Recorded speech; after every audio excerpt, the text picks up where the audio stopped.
Okay, starting now. Okay. Welcome to Three Season Apart NBA edition. First ever Episode NBA edition. one. We have split. Sir. We have split. I wanted to make a joke, but I'm not gonna do it. Okay, so let's just get things rolling. So James Harden, this is, I think, a couple days removed now. Maybe even. I feel like it's Makes been his a week. debut tomorrow. Is it tomorrow? Yeah, but I think it Yeah, was 5 days. 5 days ago that it Yeah. was I announced. know. I know. PJ Tucker played already. yeah.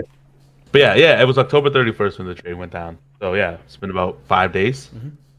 But James Harden to the Clippers. So random. Very. Random I ass don't night. a random night in time because I woke up and I'm like 3 Yeah, I a.m. was like, wait, it happened now? Yeah. And it confused me too because it was like he was just about to start playing with the Sixers.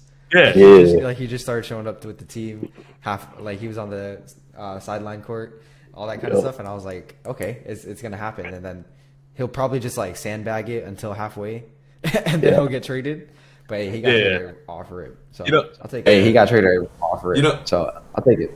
It kind of reminded me of the KD trade last year. Like, but the thing is, that one happened a little bit earlier, so it happened like at 1 a.m. and I'm like, fuck, now I'm gonna be awake for another hour. Yeah, Just yeah. like processing this trade. Like, hmm but no, but that did catch us off guard. What ended up happening? James Harden and some random motherfucker that nobody knows on the Sixers, unless you're a Sixers fan. Philippe Petrusev. I don't know who that is, man. I'm sorry. Like, Petrusev. you can call me a casual. I don't give a fuck. And PJ Tucker to the Clippers for Marcus Morris, Robert Covington, the GOAT, Nick Batum, KJ Martin, 2028 unprotected first round pick, 2 second round picks, and a 2029 pick swap, and an additional first round pick from the. Somewhere. Somehow that still hasn't been explained because the official trade that went through didn't include OKC, so that's Yeah. why. Yeah, I think it came out after. I'm saying. Yeah. But Yeah. yes, something happened with that. I don't want to sit here and explain it because I don't understand it. So, But they got picks. They got picks. but they got picks. All right. So initial reaction. I saw. I don't want to say everybody was saying this, but a good amount of people were saying this in their initial reactions. People I talked to at work. A lot of people were saying this was pretty lopsided in favor of the Clippers. I disagree. I actually think this was a solid trade for both sides. Obviously, the Clippers got the better player. I think James Yeah. Harden can still make an impact for a team. But man, all the reports leading into this trade, right? I think the Clippers are always the team people were talking about him being the They were. destination for. They were the only team, honestly. Exactly. Yeah. They were literally the only team. Obviously, people are going to throw out Miami, but that's always a joke. But yo, the talks were they didn't want to give up Terrence Mann, Yep. Lowell legend. Yes, sir. They didn't want to give up Terrence Mann. They didn't want to give more than one first round pick. It was one or the other. I'm It pretty was sure. it was always one or the other. It was either T Man or a pick, and I think T Man was off the table. But man, Untouchable. They ended up getting in my like. This is what I'm looking at, right? They got Marcus Morris, Rocco, and Nick Batum. All three Yep. very tradable salaries, right? And then they got 3 first round picks essentially, Yep. and 2 second think- round picks. And in this landscape, second round picks are very valuable. I think this is a. I honestly think this is a win-win trade, considering the Yeah. situation James was in. I would say, yeah, it definitely looks more immediate for the Clippers because they got Yeah. James Harden. We can talk about like the roster and how we think of how they're gonna look in terms of contention in a little bit. But yeah, on the Clippers end, I think what people are missing is the fact that there wasn't any other teams like really gunning for James Harden. Yep. So it wasn't really a market. It was just the Clippers. So they had no leverage in the trade overall. So the fact that they were able to get what they were requesting for the most part in terms of either picks or Terrence Mann Yep. as primary parts of the deal, Yep. they did end up getting something out of it, which were the picks. And then don't know if all of them are expiring, but I know a good amount of the people that they picked up were expiring. So I forget the actual number, but I'm pretty sure I read somewhere that they would clear basically like 60 plus mil into the offseason. And even if like you said, they if they went for a trade this season, they have the assets to do so. And even if they didn't, they also have flexibility with salaries and all that kind of stuff in the offseason. So I think that is something, I guess, underrated or people aren't looking at, which I feel like is the main point of the players or getting those acquisitions in general. It just screams the idea of just having flexibility, whether that's like someone is wanting out mid-season this year or in the off-season if things like that were to happen as well. I'm sure there will be open books. Like the free agency list for this upcoming season isn't too amazing or anything, but with the way the NBA works, you're just one star away, bro, from like a major player wanting out of a team and probably get in their way like James Harden just did. So I think in the near future it'll show that this was a really good trade for the Sixers. But more immediately we'll see the effect that Harden has on the Clippers for sure. Yeah, not for sure. Yeah, I mean, yeah, it's a win-win situation for sure. Like obviously off rip, you think everybody's gonna think the Clippers robbed Sixers, but I mean, like you look at it when you got an all superstar caliber player like that, or all-star now, but like who wanted out and pretty much only wanted to go to the Clippers. Like you don't get or have any sort of leverage in a deal like that. But like I feel like they took advantage, what like enough or whatever would help them down the road. Like you kind of got that burden off the team and stuff like that. Especially being a distraction for the Sixers. Like I think you kind of wanted to move on from that. I feel like with him going and him being around walkthroughs and stuff, I think the team probably like came to consensus was like, yeah, we don't need this dude no more. Like he's got to go.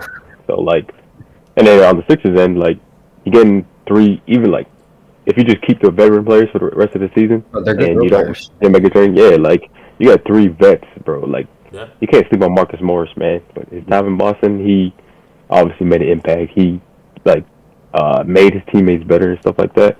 And same with Rocco and Nicholas Batum. And I feel like KJ Martin is also a sleeper pickup too. Like he's he's a good energy guy so far. He's an energy guy. Not like he can't be anything else. Yeah, like he'd be a lob threat. He's a decent shooter. I don't know about that, but but I mean he's not a bad of a player. So like he's still an interesting prospect, which is never bad to have. Yeah, exactly. And especially if your dad's getting like pissed off that he's getting traded from the Clippers to the Sixers. That's Martin.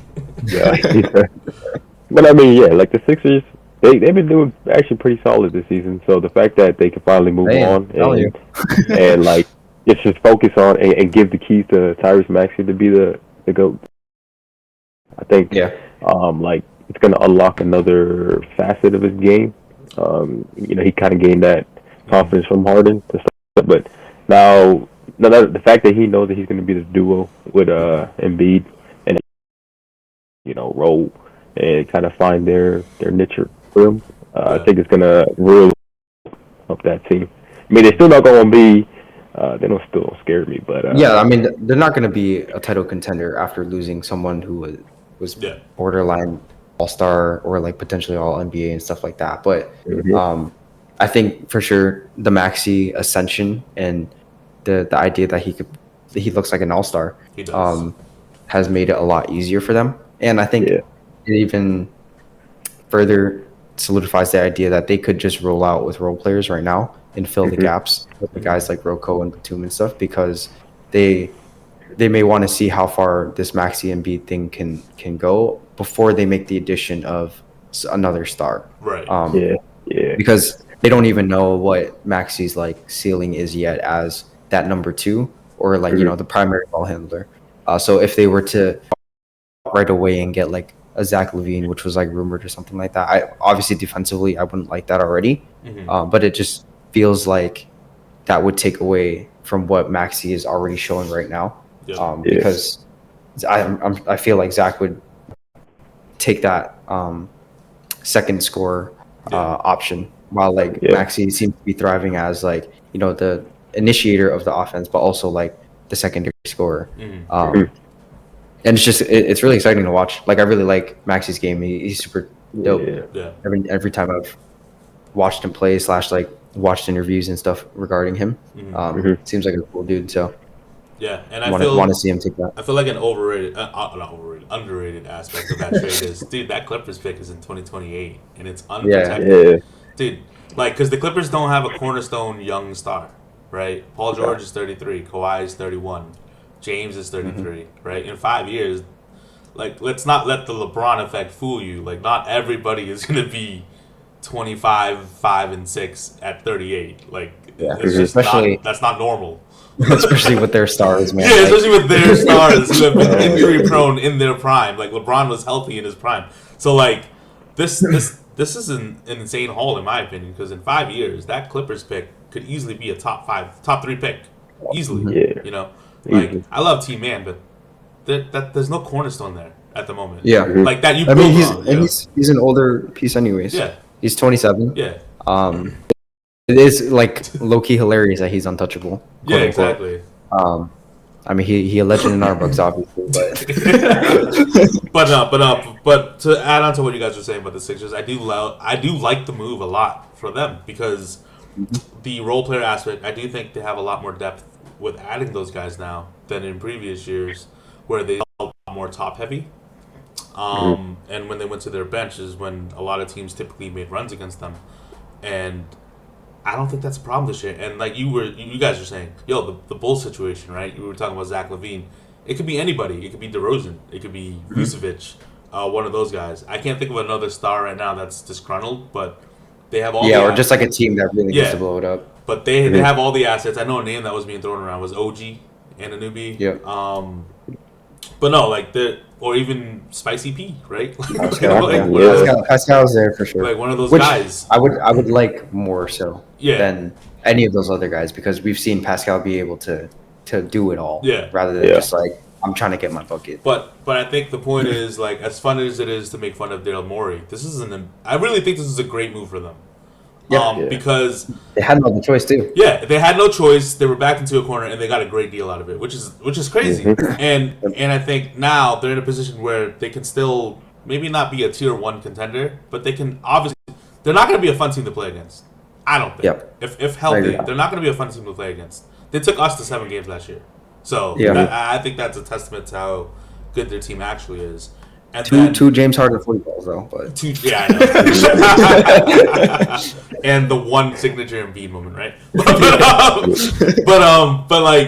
But they're really in a position where they can win games now, and they're able to strike at the deadline because Yeah, I they have think- the assets now. it kind of reminds me of just the Celtics, honestly. Had always been super like we're trying to get the most talent ever, blah blah blah. But the one time that we finally we're like, okay, this is JB and JT's team, and we just tried to put supplementary stuff around them. The team looked exponentially better, and the chemistry just made way more sense. I don't know if James Harden, to that extent, may have thrown off the chemistry or changed the game plan. But I know for a fact that sometimes you can have less components in a team or less stars in a team, quote unquote, and it'll just look and feel a lot better. Yeah. And Maxey feels like a player who can be that, not number 2 for a championship team yet, because obviously we haven't seen that to those levels. But he definitely seems someone who plays more within the flow of an offense rather than someone who has to play a certain style, which Yeah. James Harden routinely has. He's done a good job adjusting, but he definitely is a high usage player, and commands that. Yeah. While Maxey, I don't think he's going to command that, but they may actually want to push him to Yeah. be more of a high usage. And so to flip to the Clippers real quick and the fit that James will have there, I'm still unsure of how the fit will be. I think on paper, I honestly think that on paper Yeah. it looks great, but we've seen the Russ and James experiment before, and ideally you don't want to take the ball out of Paul George or Kawhi's hands. I think James has been a willing facilitator and running the point regarding that, but I don't like his comments. I don't know if you guys saw his comments. He's I like, am "Oh, the system." I am the system. I can't be." That's kind of hard though, no? Listen, it's a That's kind of bar. cold line. It is. Listen, it's a bar, but how feasible? Like at the moment, you know what I'm saying? Like if he said that in Houston, I would have rocked with that heavy. Oh no, that's But- hard. but, like- That's hard as fuck. But like, I mean, he's been spending too much time with Lil Baby. But no, for real, like I don't know how that's gonna work because obviously he's gonna be starting. He's obviously been gonna be better than what they've had at the point guard position. Yep. But how will it play? I trust Ty Lue. I think Ty Lue's a great coach, and I think they'll figure it out. But at the moment, I think the theoretical vision that you ideally would want is Harden be a great facilitator, maybe have Russ off the bench or something, and then you play off of Paul George and Kawhi when healthy. Yeah. But Yeah. will that play out that way? I don't know because Yeah, I was gonna say that. I think it works very well. I have the vision of Russ coming off the bench, and Yeah, maybe same. they figure it out with like him in the starting lineup as well. But I think it works very well for the fact that they will always have a good combination of players. Because we know that they manage their injuries a lot, or they're injury prone overall. I think any collection of the stars work well enough to be able to win you games. To where before it was kind of like PG is carrying the fuck out of this team, Yep. and like even in the playoffs, he carried them all the way to the Western Conference Finals. Or Kawhi is like really trying out there, and then we never really saw Russ by himself yet. But now, no matter who's out, like if Kawhi is out, you still have PG, or like if Kawhi and PG were out, you still have James and Russ. If Kawhi and like Harden were out, Yep. you still have PG and Russ. So Yeah. I think that helps, or that's like an underrated thing for the team that they are, because they didn't lose a crazy amount of depth, in my opinion. Like thinner, but they still have like real players. Their center position still remained the same, which Yeah. has been carrying them enough. Yep. Obviously, their wings with Kawhi and PG, they obviously have the injury-prone stuff, but overall, those being your forwards are perfectly fine. And then even the guard position, they have a lot at this point, with Bones looking like he can contribute whenever he's on the court. Agreed. So yeah, like I think the fit overall in terms of play style, we can't like determine that. PG and Kawhi have obviously been very good at being off ball, so I'm not worried about them at all. They're still gonna be the main guys, get their buckets and all that kind of stuff. Yep. But I think honestly Kawhi will be more efficient, less turnovers, trying to make things happen because James Harden is there, and PG as well. I think the only thing that's there is Russ and how he's just gonna like fit in between. But like I said, I think if he comes off the bench, that'd be like perfect because he just leaves that bench. He's still able to play his game. Exactly. But if there's a world where they all feel like they got to start, that is where I'm going to be like, it's interesting to see. But I think I think because their two primary stars don't feel like they got to be the primary ball handlers. Yeah. I think no matter what, it'll like figure itself out. It's different where Russ was, with LeBron and the Lakers, where LeBron always had to have the ball in his hands. So it was kind of just redundant. While, yeah, I think James, he doesn't need the ball in his hands much. And I think in terms of scoring now, he doesn't care as much about scoring. Like he's down to facilitate and get like hella assists. Right. So I think the fit is pretty cool, and I think honestly they strike me as like jumping into that like tier 1 contender I agree. area. I forget where like all of us had placed them. I think I had put them in the everything needs to go right. They got to be healthy and all that kind of stuff. Yeah. But honestly, even without crazy like health luck, I think they're still like a tier 1 team, tier 1 contender for sure in the West at this point. I agree. But I think, yeah, I mean, when I look at the team now, the James Harden acquisition, I think the ideal starting five would probably be Harden, Terrence Mann, Paul George, Kawhi, and Zubac. And then you got Bones, Westbrook, Powell, PJ, and Plumlee running that second unit. Like, right now, I think it kind of reminds me of the Celtics in a way, because we kind of like, they're pretty deep. The top 10 is pretty solidified. what else is obviously like our top six. And we kind of like don't know who's gonna be like who we could rely on off the bench right now. But I think like again like if they like Westbrook wanted to start, kind of put some similar situation with us because we have Derek White and Drew Holiday. But they're obviously two opposite players in Westbrook and Harden. But like if them two they want to start, they still have Highland, Bones, and Powell to come off the bench. But Yeah. I don't think that's the situation though. I think Westbrook is definitely going to buy into whatever is best for the team.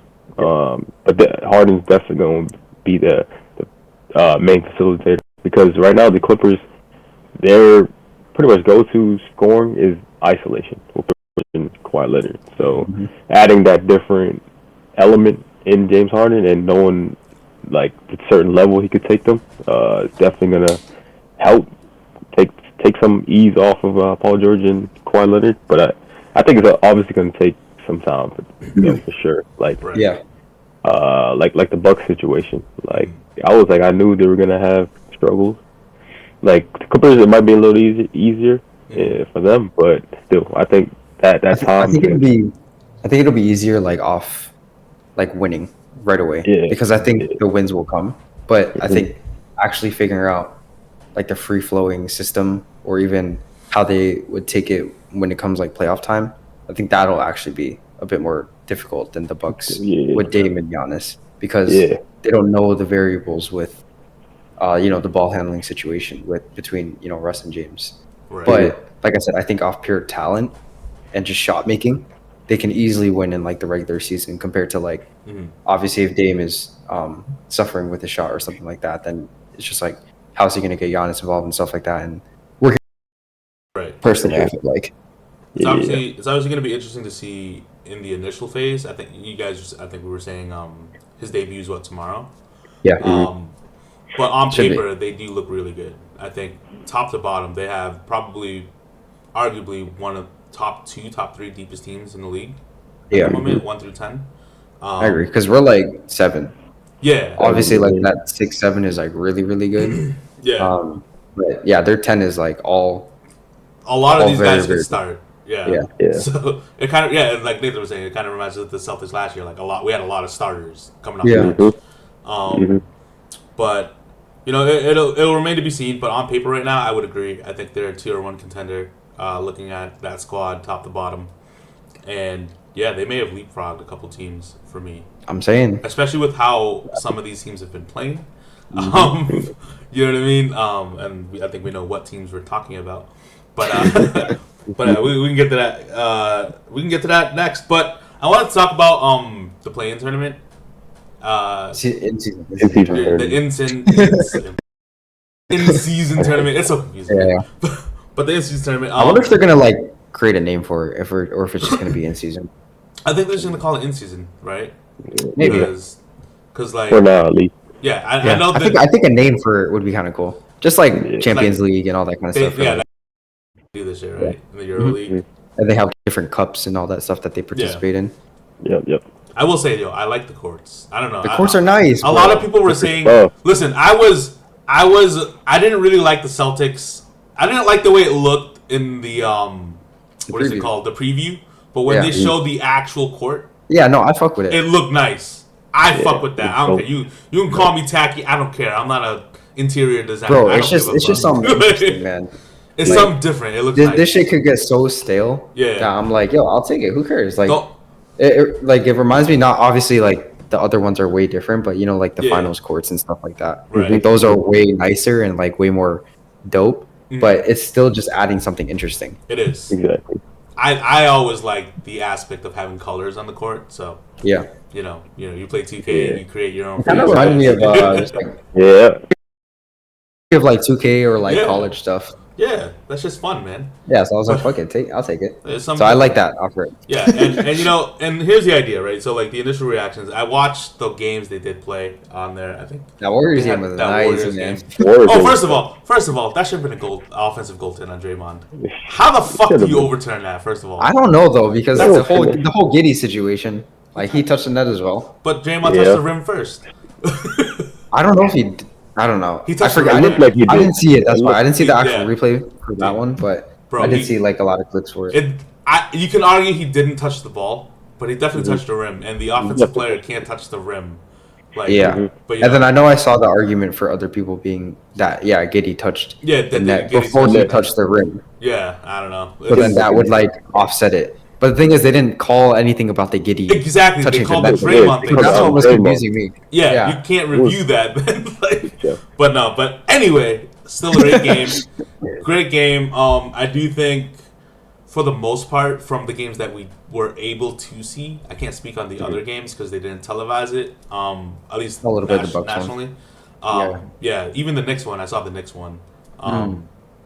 It looked a lot more competitive. I enjoyed. Yeah. I enjoyed that aspect of it. It didn't feel like a playoff game to me, but it did feel competitive. If that makes sense. Yeah. Yeah. But any uptick in competition in the mid-season games, I'm gonna take. And Yeah. I can't wait to see like when we start getting into like the elimination phases. 'Cause Dude, that- I liked Dame's comment was like hilarious. I don't know if you guys saw it. Nah, I didn't. But he was just saying like, I think they asked him like, oh, how do you feel about the in-season tournament? And he was like, oh, like I have no idea what's going on, but but I felt a different energy, and I was like, hey, I don't know what this energy is, but I fuck with it. And, No, for like I'm gonna sure. play it to figure it out. So I was like, okay, even if like obviously it was the very first one, so people were gonna be a little bit more hyped, and you could tell that there was obvious change, just visually too, because we saw the courts and all that kind of stuff. So I'm sure the players for that first game Oh, were yeah. like, oh yeah, this genuinely feels different. I hope that does carry on into following years or even like the next few games and stuff. But I actually, looking over the format, I actually really like it a lot, or I like it even more. Yeah. Obviously, keeping up with soccer or relatively keeping up with soccer and understanding the way that they do tournaments and concepts like that. At first, I thought the in-season tournament was just going to be like a week and a half stretch where people just like played regular games, but they counted that as like a tournament on its own, like a really quick March Madness type thing. But the way that they are doing it is they're breaking it down in different stages, and then like I think Friday and Tuesday they're gonna have these these knockout games and stuff like, or not knockout games, these group stage games. And then it'll carry on into the knockout, elimination, all that kind of stuff. And I think that one, it offers more like variety within the season because it's like, oh, like this is for the group stage, so this is something that you care a little bit more about. But it also doesn't. I don't feel like players will check out. If it was that week like stretch, players might be like, oh, like I'm not gonna play like a semi playoff competitive game because I don't want to strain myself for the rest of the season. But if it's just games throughout the season that count towards something, I feel like it's not crazy to think that, oh, this random like November 3rd, I can this is going to be a little bit more competitive, but it won't strain me from the fact that the next game and the following games after won't be those in-season tournament games. So yeah, I just, like I said, I really like the format because it really the same format as like the Champions League and all that kind of stuff. And once it really does get into those final like games and stuff like that, once the stages progress, it always gets really good. Obviously, Champions League is equivalent to the finals or that's subjective, but Champions League, the Champions League like cup definitely is important to players. I'd say it's like top 2 in terms of like a trophy that you could win. Maybe you like to win the trophy that you compete in the league specifically, but the Champions League, it involving all the teams in the world, quote unquote, adds to the fact that it actually has like a reputation of being hard to win and all that kind of stuff. So yeah, that's basically to say that I don't know if the in-season tournament is gonna have that kind of prestige to it, but I do hope that players obviously like one get the gist of it, but they start fucking with the in-season tournament. I do think the incentives though are something that could be managed to like actually get even the stars to buy in a lot more. I fuck with it though. I fuck with it because I think it kind of it brings a different energy and element into the season. Like knowing like what teams you're gonna play in your group, you kind of want to like send it, like make a statement and send a message like, all right, we play Brooklyn. We're gonna own them. And I also like the fact that if you have you end up tying in the group stage, like they'll base it off of the point differential or points that you scored and stuff. So I think that's kind of nice, and just overall, like I don't know, I think it's gonna be different in terms of basketball. Like we've never seen this before, and like obviously in soccer and stuff, like it's there, but I think it's definitely kind of like it's gonna help elevate the game and kind of have the players and just fans in general just kind of more in tune into the season, because now it's like once the season starts, like I think we did have a conversation about it last year, like once the season starts, you know, everybody's hyped and stuff, and then it definitely dies down. Yeah, 2-3 weeks into the season, like everybody's like, all right, we'll tune back in like after All-Star break and stuff to see how it is. But now it's like they're already implementing it, you know, off rip. So it's like, okay, now you want to see your team play this team. Okay, now it's, you know, it's going to be a highly competitive game and stuff like that. Yeah. So it's definitely something nice to see. Dude, even like a 5% increase in competitiveness is just something I would take. Like, I mean, I texted in the group chat, bro. It's like the Celtics blowing these teams out. As much as I love it as a Celtics fan, I'm just like, bro, I love competitive basketball. So for them, for any increase in competitiveness when we watch these games, it's just like a dub for me, man. Like, like I said, it could be as marginal as like a 1 to 2% increase in competitiveness, but as if these guys carry a little bit more, I'd just be more invested into it. And I hope that, you know, even a bit more casual makes the average fan tune in as well. Obviously they get the most fans in when it's the playoffs and it's like they're going for the ring. But yeah, like this, I feel like could have people tuning in randomly in the season when, like you said, interest will probably be dying out by now. And any sort of meaningful basketball being added is a plus for me every single time. And I do think like the games committee take this shit into account, because like the court is definitely what makes it feel different. Like when you watch it, and you see that court. Visually, you can just feel like you can tell it's different. Subconsciously, it gets into your head that like, this might be something a little bit more. And I think the cool aspect is when it gets to the finals, I think whichever teams make to the in-season tournament finals, they play an extra game. You'll end up playing 83 games. They fly them out to Vegas. You play it in the ball. And that'll be dope, man. That's kind of like a mini Super Bowl, if we're being honest. Exactly. One game elimination, you know what I mean? And then, as much as I hate agenda pushing, I low-key think that this is going to be good. Oh, 100%, dude. Listen, the man. agenda pushing would make the players care. They see the fucking agendas being pushed. Listen, man. If Jason Tatum wins the in-season tournament MVP, I will be flexing the shit out of that. I don't give a fuck.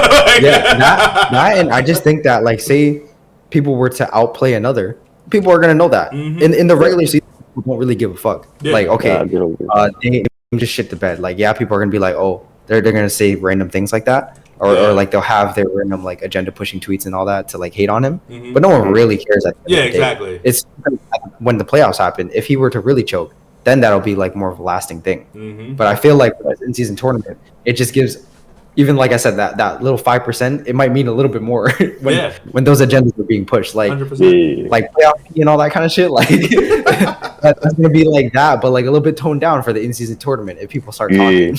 Yo, listen, man, it's just gonna be another accolade to push, and I'm here for it. It's gonna be fun. Like, I feel like too many people are not open to change. No, absolutely. And I think this, like, you just gotta give it a chance, because I know a lot of people were against the play-in tournament when it first happened, and that shit, that's just been amazing. I think it's only been in effect 2 years now, and maybe I think three. It's 2021, right? Yeah, 2021. So I think it's. So yeah, no, it's been amazing. I think every year we've gotten really good games. So and like you get, I feel like with the play-in, people have started to realize like what it can do. So I think in similar ways, the in-season tournament may come into fruition like that. Like I don't know what it's going to be like yet, but with the play-in, I can easily say that teams can figure out that, like the Lakers last year, they figured that as long as we have a chance in making it the play-in, like we'll be good. Like we don't have to gun for this top seed, or like you have to solidify that 8 spots. As long as you get that play-in, you can kind of work around that to work towards getting into the playoffs. Like the Lakers and the Heat were exemplary for that last year. So, and I think the play-in tournament, not the play-in tournament, the in-season tournament will kind of, obviously not the same effect where it affects the playoffs, but more so in like you get meaningful games out of even the bottom tier teams. Yeah. So it'll be Or fun. you just get the gist of your team a little Yeah, man. earlier You know, and and see. I don't care if these dudes are millionaires, man. 500K is 500K. Yeah. And I mean, not everyone is a fucking like crazy Yeah. millionaire on the Yeah, team. exactly. Like, Right. those are reserved for star players. Right? You win money for those end of the bench guys that maybe don't see those big game checks. And the coaches, I think all the coaches get 500K too. So Yeah. that'll be Yeah, dope. yeah. That'll be dope. I'm looking forward to it. I think the Celtics play their first one. What, next Friday? The next This round. Friday. The next round Yeah. comes up this coming Friday. So. Yeah.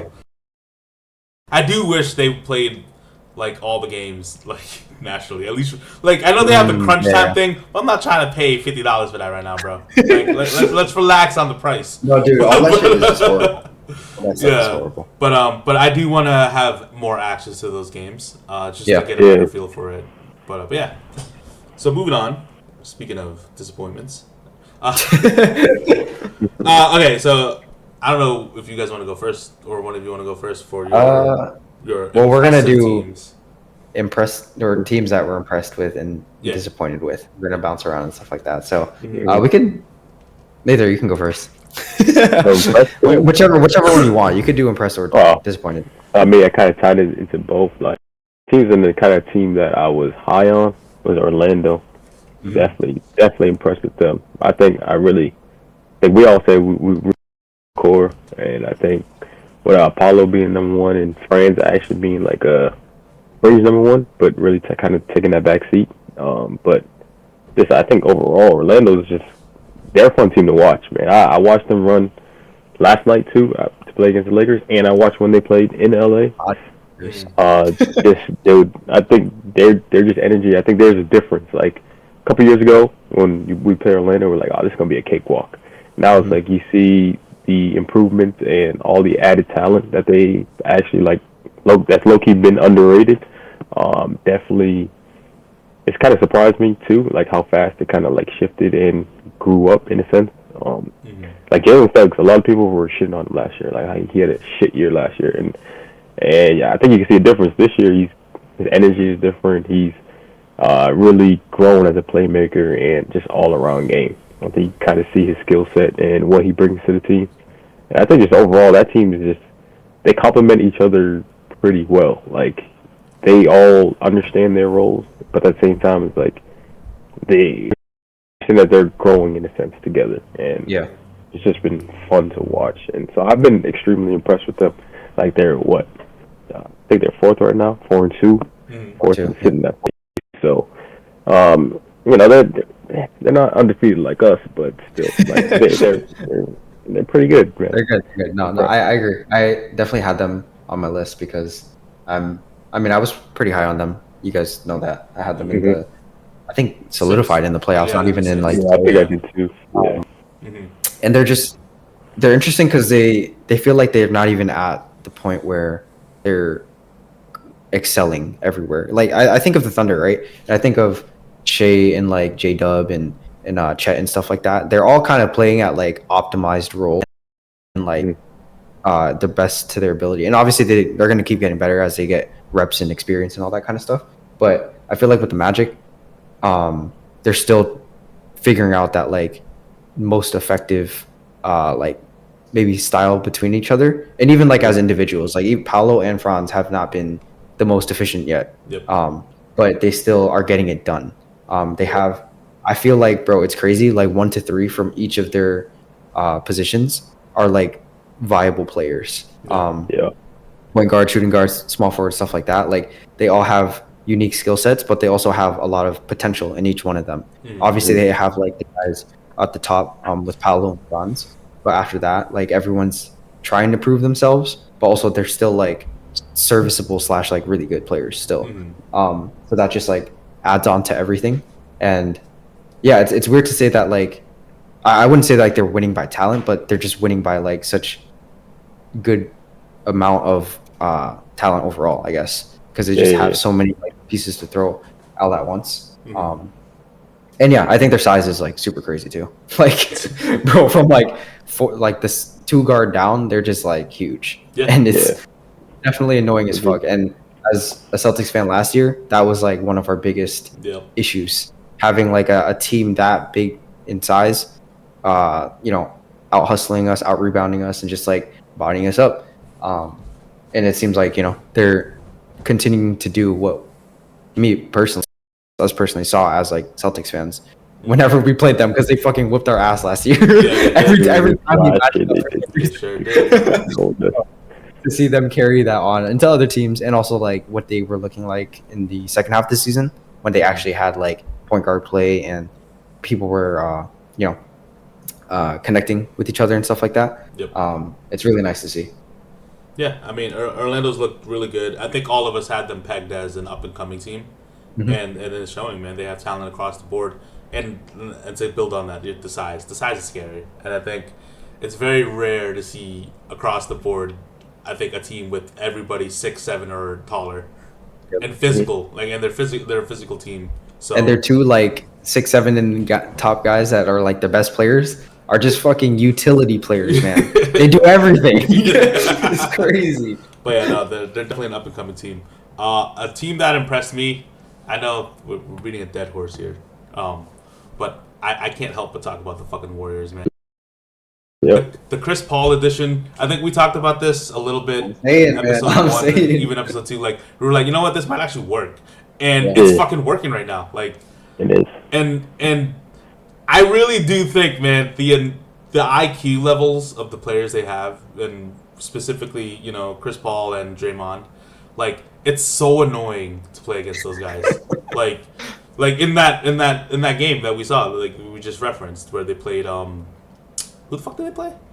Thunder. The Thunder. Thunder. They played the Thunder. Like Yeah. I'm sure they pulled every trick out of the book. Like Draymond was like practically scolding a referee and nothing. And I'm pretty sure Chris Paul was the one that was telling them about the rim thing, right? He probably was telling him about Like- Josh Giddey pulling it. Like- No, that, but also like I think he was saying something. It may have been like to the ref or just like afterwards. Yeah. But something about like if Draymond didn't touch the ball and he just touched the rim, that it was Yeah. okay for some reason. He probably did. He's like, oh, the rim Yeah. didn't move. Like, Yeah, right? Like, so it's pull some like- random shit. and That's they the shit overturned that it. Chris Paul would pull out for sure. So I think what are they 5-1 right now?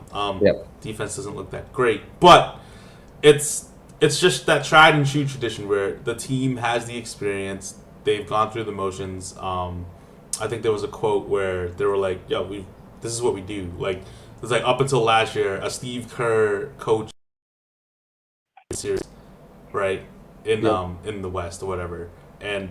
I mean, that team is just looking scary. I think the Chris Paul fit looks good, man. Especially with Saying, bro. the lesser Point guard. responsibility, right? Because like in Phoenix, I feel like he was kind of expected to be like second, third option. Yeah, he was still the third. You know what I or mean? potential guy, yeah. And that just didn't fit well. But I think him being either primary or secondary to Draymond and setting up that team kind of unlocks a whole nother level, right? Because for a long time they've really relied on Draymond to play that kind of like point role, the Yep. point forward role. Now they have a point guard that can actually do that. Yep. And Yeah. you move Steph and Clay completely off ball, which is literally what their system is designed for. That's scary, man. That's scary to play I'm against. saying, dude, literally, Chris Paul is like his field goal percentage is like 30%. It is literally insane because all he's doing is passing the damn ball. Like it's not a big deal that he's missing all of these shots. Yeah. And one, he's not even taking like a high amount of shots. Yeah. But he's like taking 5-6 a game or something like that. Yeah. And even if he's missing like 5 of them, he's still giving so many fucking assists. It's crazy. Dude, And bro it is is still, averaging super effective. he's averaging like 3 points and 9 assists with like Some one shit like turnover. that. It's Like it's insane. Like it's so perfect. It's so annoying. But this is exactly what I was talking about with that first episode. I was like, dude, he's just so high IQ, and such a high IQ system that there's no way it doesn't work. Yeah. Absolutely not. But yeah, But I also mean, Steph Curry, shout out to him because he's going crazy, bro. He is going Yeah, crazy. he's Crazy going efficiency on like 30 plus points. berserk. Yeah. Yeah. Warriors are just gonna be the Warriors, man. That's all I gotta say. Always. Yeah. Fuck Oh, I the- guess this is my team. I'm gonna do the Mavs, baby. I knew it. I fucking knew it. I was like, I know who you're gonna say. Oh, Yeah, because there's just no way I couldn't have said it. Mhm. Yeah. I was pretty high on them already. Obviously, the one team that they lost to was the The past Nuggets. champions Yeah. and the top 2 looking team in my opinion. Mhm. hmm So it's not crazy that they lost to them. But yeah, Luka has been on a heater Yep. from Rip. I think it is a very close race for MVP. I think it is, too. off rip. We have a lot of guys who are looking great, but obviously Luka is in that conversation because he's been doing some crazy shit. Luka might be number one right now, honestly, in the MVP Maybe. race. Maybe. I mean, I would I have say no- obviously, Yeah. yeah, between like him, Tatum, Jokic, Mhm. there definitely is a conversation. But yeah, he was going fucking crazy mode. And I think their offense was very, very. It was in like the top 3 or something like that. I think the Celtics ended up overtaking it with the Pacers game and all that kind of stuff. So they may be like 2 or 3 or something now, or maybe another team came about that. I think a lot of the additions that they had were really good. They fulfill a role. They actually provide spacing and have defense Mhm. because I think that was the biggest thing with the Mavs last year was the Yeah. fact that they just didn't have anything to defend. Derek Lively was super dope addition. We talked about how he was going to have, and rookie downs, yeah. struggles, ups and downs. Yeah, but whenever he has been in, he has like super impactful. And especially on the defensive end, like them not wanting to attack the rim as much, basically. Yeah. Shout out to Grant Williams, Fucking Durant. our guy. Where was this last year, buddy? But man is shooting, he defending. I'm He not is. saying I'm not gonna say he's defending the perimeter like that though, but Yeah. he's defending. He's doing his thing, the way that they wanted him to. Mhm. And yeah, like we haven't even seen too much of the Kyrie and Luka tandem, but I mean when they Yeah. were playing, obviously the offense was great. Josh Green, good like glue guy, Tim Hardaway. and yeah, I just think that the consistent offense that they're always gonna have with Luka and Kyrie, Mhm. all they needed was like a good baseline of defense, and they gotten that for the most part. And even Luka has bought in a little bit on the defensive end. If I don't know how much you guys have even watched or if you watched any of the Mavs games, but to see him put effort on the defensive end was kind of crazy. I was like, okay, okay, he might actually be bought in. And yeah, I think he just is at the point of winning basketball. So it wouldn't surprise me if he continues to put more effort in defense. Not gonna say he's like a super plus defender or anything like that, but it's not like he doesn't have the body to just be able to stay in front of someone and get them in bad shooting positions and stuff like that. I think early on for them and why they've been so successful is, I think in previous years it's literally been just the Luka show, Yep. and the role players haven't really played up to par, and a lot of times don't even look like NBA players, for being honest.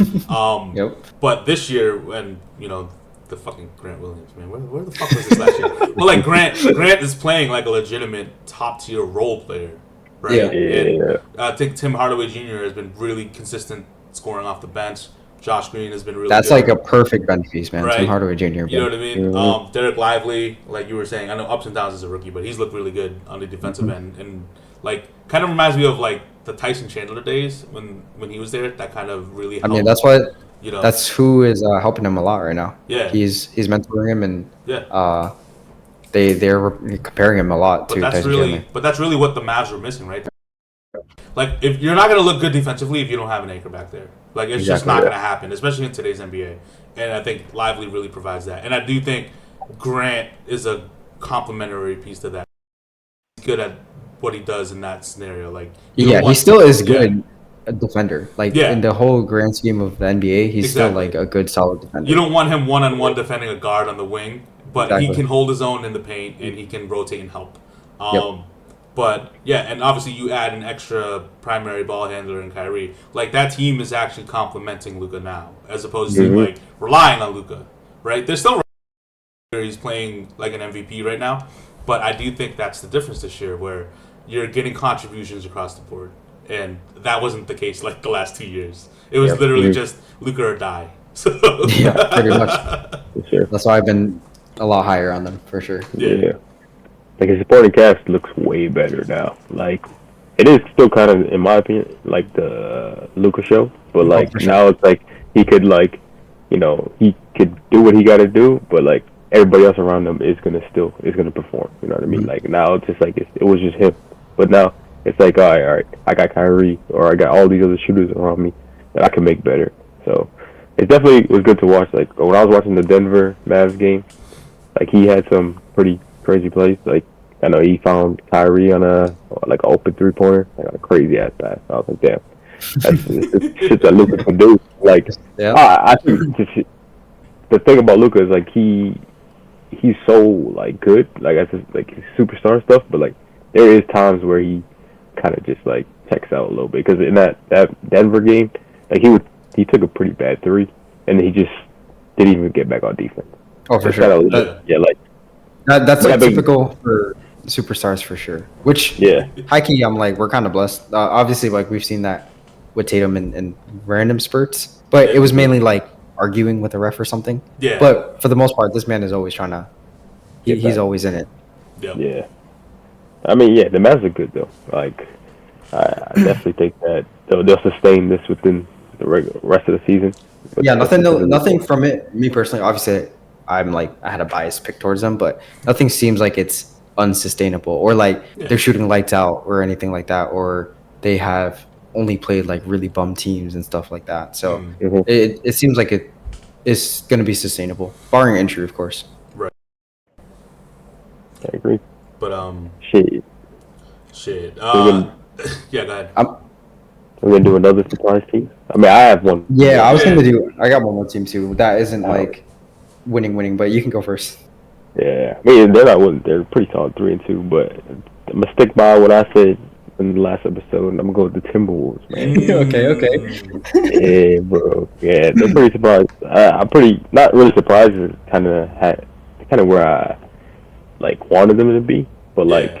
I think they're just, like defensively too. Like I think they're the only team right now that has they're allowing less than 100 points a game, I believe.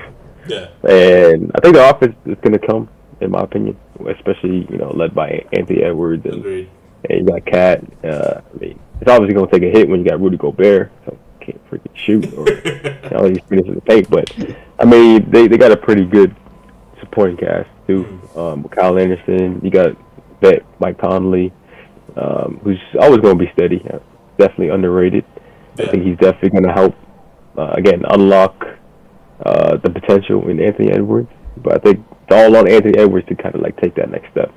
And when you watch, I don't know if you guys watched their games, but like the season when they have won those 3 games, they've been pretty convincing wins. Like they've won, and they kind of just like ran away. The with it. Like, Nuggets they one beat was definitely. the Nuggets. Yeah, They blew him out. Yeah.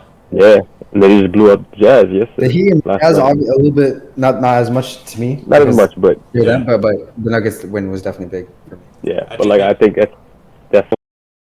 But I think they still have a lot to like learn from, and I think Yeah. they're just kind of gonna go with the flow. Yeah, for sure. So, yeah. And no, that is impressive though. I was just looking at the stats. They're the only team in the NBA allowing less than 100 points a game, and that's kind of crazy because this is a league where the entire league is averaging like 108, 109 points a game. Exactly. So and they have a But yeah. They haven't versed like like I said, the Nuggets will Nuggets, remain Nuggets. impressive because Yeah. they're such a good offense. Other than that, like I don't expect the other teams to have that crazy of an offense, but I do think their defense is legit with Rudy and Jaden McDaniels Yep. being at the forefront as like the point of attack and the anchor. They're kind of honestly, I just be watching them and I'm like they're kind of just there for now. I think the idea of them will always be really good, and it will remain that way for me because it makes sense to me. yeah. But I don't know if they're ever going to reach that next step that you're envisioning for them yet. Mm-hmm. Like I said, it's just too much like up and down. But I'm definitely keeping an eye out for sure Mm-hmm. because If, hey, I like- love Ant. Ant is that guy. I think with the Timberwolves, all it takes is for it to click for one run.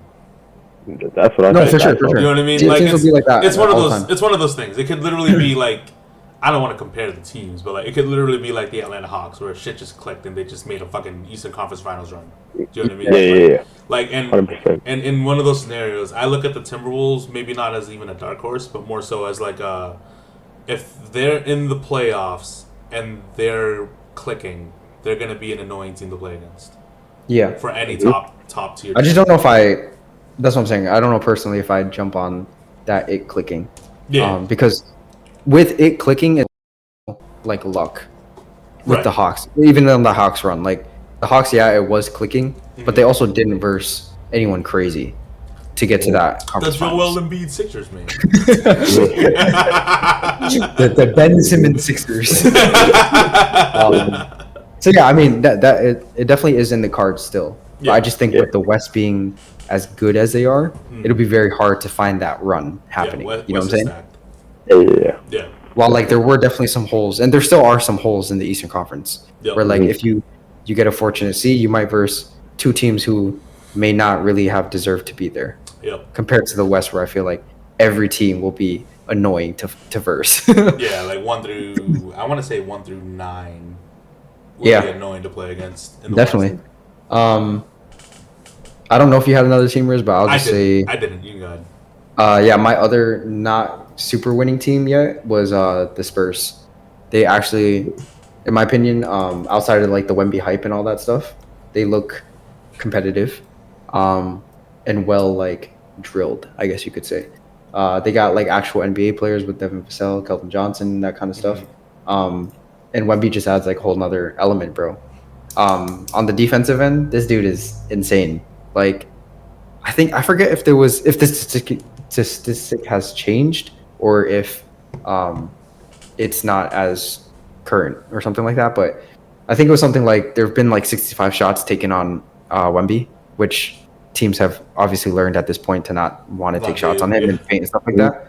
And I think with 3 points, bro, 3-point shots, they've only made like one on him out of like 15. The rest being in the paint, and I Yeah. forget the actual number of. He's He looking like numbers. Robert Williams out there. I'm not gonna lie. Yeah, but it was like 20-something% I think for in the paint too. Yeah. But for him to make the 3-point zone, bro, Yeah. like a shot that you don't want to take is insane. Mhm. Like so I think on the defensive end too, when he's on the court, they have like a 95 something like defensive rating. Yeah. And then when he's off the court, they have 129 or like 125 or something defensive rating, Okay. which is like Okay. one insane on its own. But I think, yeah, the 120 something like is like worse in history. Listen, okay. It's funny you mentioned Wemby and we're talking about it now because I have it in my notes. I need Jason Tatum and the Celtics to win a ring within the next 3 to 4 years because once this fucking kid figures it out, it's over. Like, This man, it's crazy because he's already figuring it out. Like no, what I 5 mean, games in. like he's figuring No, I know- out I know how what to you're be an talking NBA about. player. Yeah. But like, as soon as Yeah. that Spurs team figures out how to win, and they will, they have Greg Yeah. fucking Popovich as a coach. They're gonna figure it out. I need the Celtics to win in the next 3 to 4 years because No, holy absolutely. shit, dude. But that's what I'm saying already too. Like they have been competitive, at least from the games I've watched, like which were like the last 4 or something, in every single game. And it feels like they're meshing more and more. They don't even have they're still even experimenting with like Jeremy Sohan as the point guard. They have Trey Jones as like, that backup, and more reliable, but they are still experimenting in that kind of way. And Wemby isn't even getting easy looks right now. Yeah. Like as much as he has mismatches, they don't have that guy to just give him the easy look every time. So for him to, continuously get better without that kind of help already is scary. Honestly, But I feel like the team, as they mesh more and they understand like this guy is fucking 7'5" and I can just dump it off Yeah. to him. Yo, honestly, it'll be scary. Other than that Phoenix game, like I felt like in the games I did watch prior to that, and even in the first half of that Phoenix game, like when he was going off, it felt like the guards were looking him off. Yeah. You know what I mean? They weren't really getting him the ball. The time he got the ball, it was like, yeah, I'm gonna shoot it. Like, you know what Yeah. I mean, Devin Vassell's that guy, though. I fuck with Devin Vassell. I like Devin Vassell too, but like, I mean, he won me some money. But like, I'm like, damn, bro, Wemby's right there. He's 7'4" and he has a guard on him. Give him the ball, bro.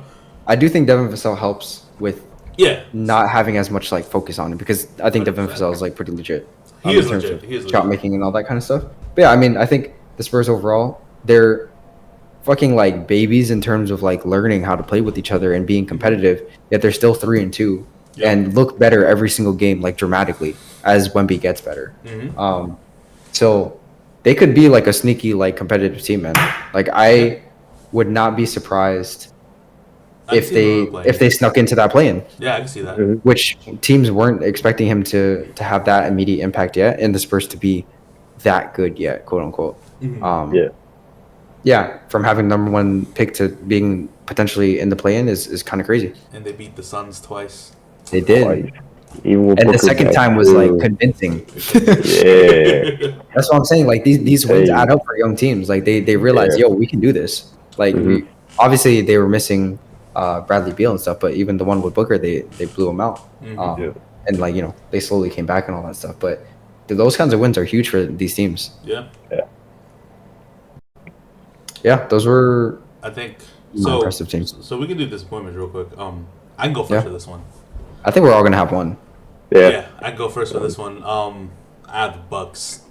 Listen, Ooh, man. okay. Listen, and I'm not disappointed because like we knew what the offense would be, right? We knew what Dame would provide. We knew what Giannis would provide, and the way that team is built is like you give Giannis the ball typically, and then he's either bullying his way to the lane or it's opening up threes, right? And now they have Dame as a 3-point shooter and a secondary option, and especially in the clutch where I felt like Giannis was running away from the free throw line, where I think it was a game against us where he got the ball.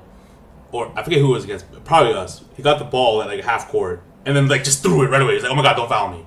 Right? Like that's not gonna I be a know what you're problem. talking about. That's not gonna be a problem anymore. But yo, defensively, that shit looked like hot doo doo. Like Kelly Oubre dropped an efficient 26 on him. Jalen Johnson dropped an efficient 24 on him. I don't remember. Shout out Jalen Johnson. I don't remember who they played last game, but whoever the fuck was Jalen Brunson dropped 42. Jalen Brunson dropped 42. No, I You know think what he I'm dropped saying? 45 last night. Yeah, it's like 40 something something. like that. 40 plus, like Yeah, too much. and an efficient 40 plus. Like there's just no defensive resistance Perimeter. right now on Yeah, that team on the perimeter. Like I know Brook is a great interior presence. Giannis is a really good Giannis as roamer, well. right? Yeah. Really good interior presence, but they're barbecue chicken on the perimeter, bro. We got And- nobody, bro. And I'm looking at a lot of the top teams that are in that category, and we have guys that will eat up on the perimeter. Absolutely. Right? So I think it's a disappointment in that aspect where you legitimately like, and I'm not saying this like they have two legitimate DPOY candidates, like Yeah. capable players that can play on that level on the interior, but they have nobody on the perimeter. Like, do not throw Jay Crowder into these conversations. Don't throw Pat Connaughton into these conversations. Like, I don't know if that's sustainable in a playoff setting where perimeter defense is going to be very important. You can skate by. I still think they're contenders. Don't get me wrong. I don't think. Yeah. I still think they're tier one. I get tier what one you're team. saying. Like disappointed is But I do think it's a disappointment in that like they got dog walked by like the Hawks.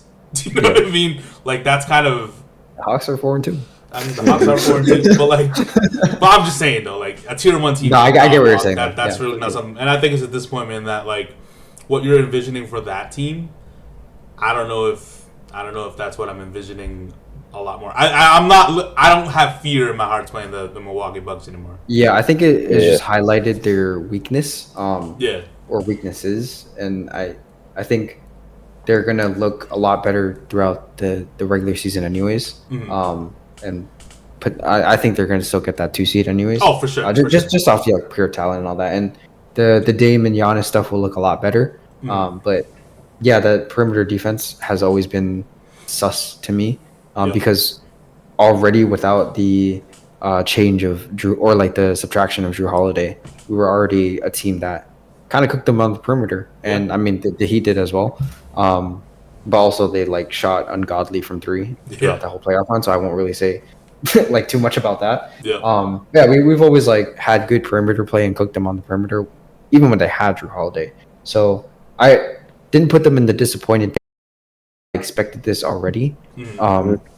But yeah, I don't think it'll be a reflection of the team record overall. They still have a lot of talent and will Yeah. win, and the interior is still going to be good in terms of defending it, because not a lot of teams can say they have like super crazy like us in terms of like bigger wings, Mhm. like the JTs and the JBs. So I think it'll look less scary, or like it'll look less overblown Yeah. throughout the regular exactly. season as they're seeing different teams and different looks and all that kind of stuff. Mhm. But for sure, as a playoff matchup, 1-to-1, I think we are built way better for versing Yeah. the Bucks, and the Bucks are versing us. Mhm. Yeah, and still want to see more from the Dame Giannis duo. Yeah. 5 games in, they're gonna figure it out. They're NBA players for sure. But No, for sure. I get what you're saying. Yeah, no, for me, like I said, I'm not gonna be like, oh my god, they're dog shit. But, Yeah. like, but I do think it's a disappointment in the sense that like I didn't think they were gonna be that bad. You know what I mean? When you got like fourth options cooking you for like True. 25 plus I agree, points. I agree. So that's my thing. I don't know who. I think I know who Kyle has, but like, I mean, I assume we all put this, but I was gonna put the Grizzlies. Yeah, that oh, was mine. that was my secondary one. Yeah, I don't know what you Yeah. think I got, but we'll see. I think I know what you have. I knew Nathan would have the Grizzlies, so I didn't want to say them. Yeah. yeah. Yeah. Well, Nathan can touch upon the Grizzlies. You can do Yeah. that first. Yeah, just free my man Marcus Smart, man.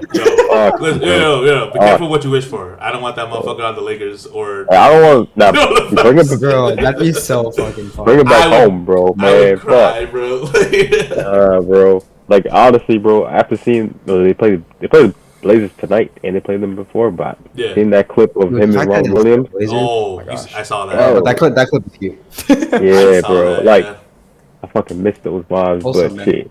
But I mean, dude, the Grizzlies just have a lot of problems, bro. I mean, I They're haven't dealing with watched. so much injury stuff too. Yeah, I unfortunately. haven't watched the games like crazy, like obviously because they're not like televised and shit. But like watching the highlights and stuff, I think, and just like off box score, I think it's just Marcus Smart has kind of like carried in a sense, like not like crazy numbers, but like he's been doing his job. But like I think the Better than main he like should be. yeah. But like when you see like Jaren Jackson has had like 2-3 shit nights. Yeah. Desmond Bain has essentially disappeared in like 1 or 2 games. He's also But I think- not Yeah, and like if you don't get nothing from those 2 top players that you consider part of your core, I feel like you don't really. It's not really like nothing to expect. You know what I mean? I think you kind of expect to lose because you have players like Xavier Tillman who has to fill that 5 role because you lost Steven Adams for the year. Mhm. And then, like, he's an already undersized big. I think he's at 6'8", 6'9". So I think you kind of expect he will get cooked by the better league. And Jaren Jackson is not really showing that he's the DPOY like he was last he can year. turn it up sometimes though. Sometimes, but like right now, it's like, damn, like, where you at sometimes. But, and then, again, like, they kind of like missing that wing that Oh we yeah, all they've have always talked had that, about. that wing, yeah. Yeah. So I mean, when you look at it, and then their bench is just kind of like, in a sense, like ours, like non-existent at times. Like Yep. like Luke Kennard has, bro, been pretty bad.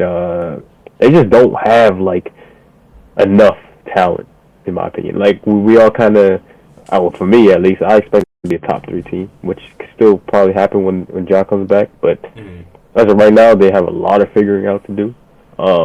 It's all about just the chemistry and stuff like that. But start 0-6 and be the only winless team in the NBA right now. Yeah. That's crazy. It's very rough. Watching their games because they always seem relatively competitive and like Mhm. they're right there. Mhm. But never can pull it out when it really matters and all that stuff. And like I said, they're definitely dealing with a good amount of injuries. Obviously, Ja being out. And yeah, like not random players, but players like Santi Aldama, John Contra, Yeah. and stuff like that.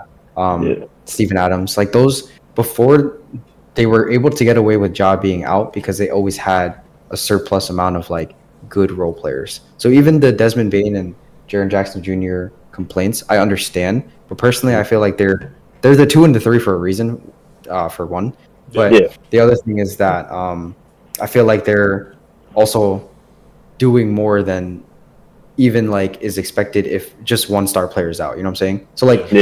if typically like the JT is like JT for our team is out like that, like JB still has all those supplementary pieces around him, but we expect him to be able to like rise to the occasion and show out for the time that he's out. Mhm. But with Ja out and a lot of the supplementary pieces out, I feel like it's even harder for Desmond Bain and Jackson Jr. Yep. And they are still adjusting to it. That's why they have like those on and off games. Because I mean, I'm looking at their stuff and I'm like, they have been relatively like good for 3 or 4 of the games. So like I said, 1 or 2 of the games they may have been off, but Mhm. that is also why they're not the star of the team. Yeah. But yeah, it's just unfortunate to watch. Like obviously Yeah. they're fucking trying their asses off, and it just there is no like half court creation. Right. The shot making just isn't there completely yet, Mhm. and yeah, it's tough to see because they have the makings of a really good team, obviously. Yeah. I think Sure. as far as that team goes, it's like the injury and the suspension has been huge because like not only is it playing off role, right? Because like to add on to what you guys are saying, Jazz obviously the clear cut number one, Bane is the number two, and then you could probably rotate and Marcus as 3-4. To be honest, Yeah. but like this was kind of magnified in the Olympics to a sense because with Steven Adams out, now you got JJJ playing the center position, and he's really a power forward, and he struggled playing the center in over the summer. So like I don't know if that's the cause of it. I don't think it's the main cause, but a lot of Not guys too much. Yeah. Because I know they have like Tillman being that center technically. Yeah, Mhm. Playing the five but still. but man, the over reliance on it, and I'm sorry, but I saw a lot of this like, oh my god, the Memphis Grizzlies are 0-6. Look at the common denominator. They have Marcus Smart. I don't know, man. Like you're expecting a role player to be the difference here when the superstar is missing. It's kind of crazy, but it is unfortunate to see. You know, someone rescue our boy. Preferably not the Miami Heat, the Milwaukee Bucks, the LA Lakers, or the Philadelphia 76ers. But Yep. It definitely is disappointing. you know, but it does suck to see. But you know what? We'll see how it plays out. I do think they'll figure it out in terms figure of it out. just being at least competitive again. And They're But- like you know how they're fake undefeated teams? yeah, They're a fucking fake winless team, bro. yeah, 100%. They are so much better than 0-6 in 100%. my opinion. 100%. But And yeah, if they still somehow sneak their way into the playoffs, whether that's through the play-in, which is also another benefit of the play-in, yeah, having a situation like this. Mhm.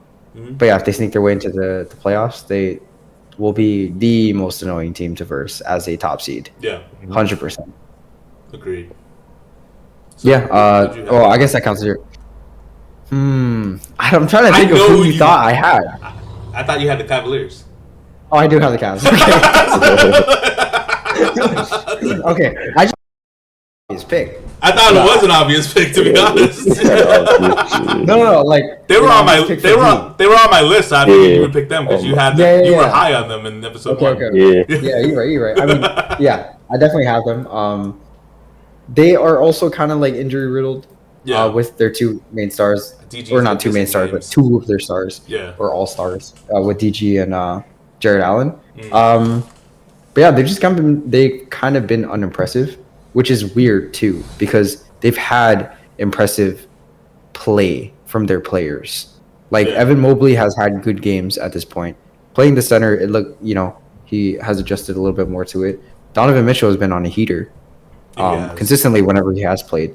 And then yeah, you were getting like the forward stuff, like their forward, which I felt like was their biggest weakness. Mhm.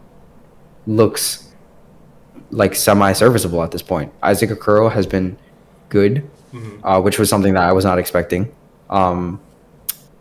Max Strus is like he's He's better than I thought he would be. I'm not yeah, gonna lie. like he's fulfilling his role plus that. So Yeah. it's like it's crazy to see that the team is doing as bad as they are, and it's kind of like it's confusing to me.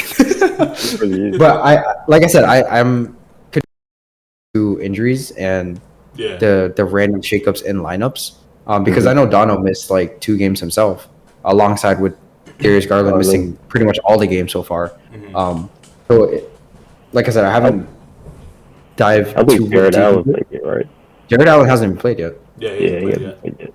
so it's like it's.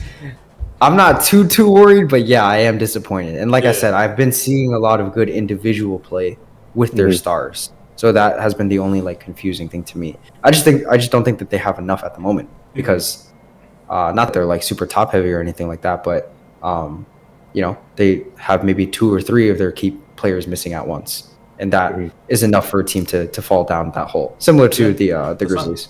and the Suns too, to be honest. Yep.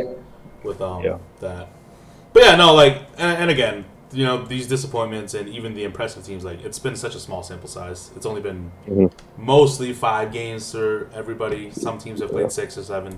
But Yep. like, it's still a small sample size. I think we'll get a better indication of where these teams truly are at by December.